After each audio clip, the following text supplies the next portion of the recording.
তো আজকে আমি বলবো কি করে আপনি আপনার প্রিয় মানুষটিকে সর্ষের দ্বারা বশীকরণ করে আপনার কাছে আসতে পারেন। সেটি ছেলেও হতে পারে বা মেয়ে হতে পারে।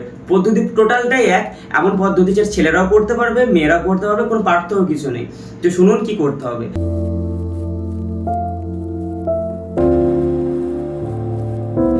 সবার আগে ওই ছেলেটার বা মেয়েটার আপনাকে একটি ছবি জোগাড় করতে হবে, ঠিক আছে? ছবি জোগাড় করার পরে আপনাকে বাজার থেকে কালো এবং সাদা সর্ষে একটা 10 গ্রাম আর একটা 5 গ্রাম, টোটাল 15 গ্রাম আনতে হবে। আর কিছু সামগ্রী লাগবে, সেটা আপনাকে ফোন করতে হবে। কারণ দেখুন, কিছু টার্মস অ্যান্ড কন্ডিশনের জন্য আমি সব বলতে পারছেন, তারা সবাই করবে। যদি আপনার দরকার থাকে তখনই আপনি ফোন করবেন, এর জন্য পয়সা লাগবে না। আপনি এমনি ফোন করে জিজ্ঞেস করবেন আমাকে যে গুরুজি কী কী করতে হয় বলুন, আমি বলে দেবো। তো সর্ষে আনলেন, সর্ষে আনার পর আমি যেসব জিনিসগুলো বলবো, খুব বেশি হলে আপনার 50 থেকে 60 টাকা খরচা হবে। ওটা আপনি নিয়ে আসলেন, নিয়ে আসার পরে আপনি সমস্ত জিনিসটাকে একসঙ্গে করে একটি কালো পুটলি তৈরি করবেন। এই কালো পুটলি তৈরি করবেন, দেখতে পাচ্ছেন আপনারা, এই কালো কাপড় দিয়ে তৈরি করবেন পুটলি। এই পুটলিটা আমরা দু রকমের কাজ করতে পারবেন। একটা হচ্ছে আপনাকে 21 দিন বা 11 দিন আপনাকে যখন ঘুমাবেন আপনি বালিশের তলায় রাখতে হবে।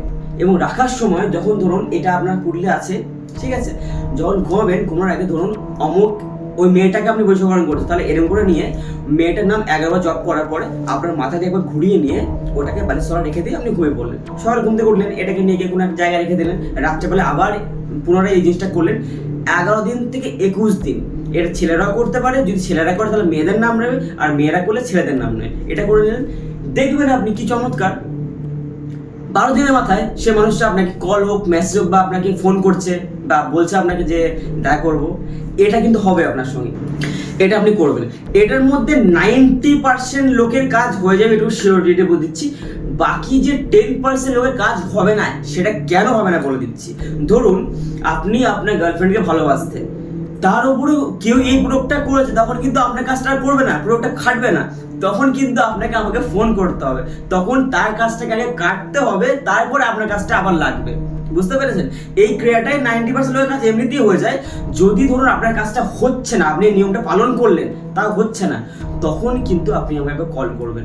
তখন একবার চেক করতে হতে পারে যে সত্যিই কি ওই মেয়েটার উপর বা ছেলেটার উপরে আগে থেকে ওই প্রয়োগ করে রেখেছে। যদি রেখে থাকে আপনার কোনো চিন্তা নেই, আমি এখান থেকে নির্দ্বিধায় ওই ক্রিয়াটাকে কেটে দেবো। কাটার পরে আমি এখান থেকে বসে আবার আমি আপনার জন্য পুনরায় একটা বশীকরণ ক্রিয়া তৈরি করে দেবো। ভাববেন না। কিন্তু 90% লোকের ক্ষেত্রে এই ক্রিয়াটাই কাজ করে যাবে। যদি না করে, আমার নাম্বার দেওয়া থাকলো, আপনি কল করবেন, নির্দ্বিধায় কল করবেন, যখন মতন কল করবেন আমি আপনার কল রিসিভ করবো এবং আপনার সমস্যা শুনবো এবং সমাধানের চেষ্টা করবো। জয় মা তারা, জয় মা কামাখ্যা।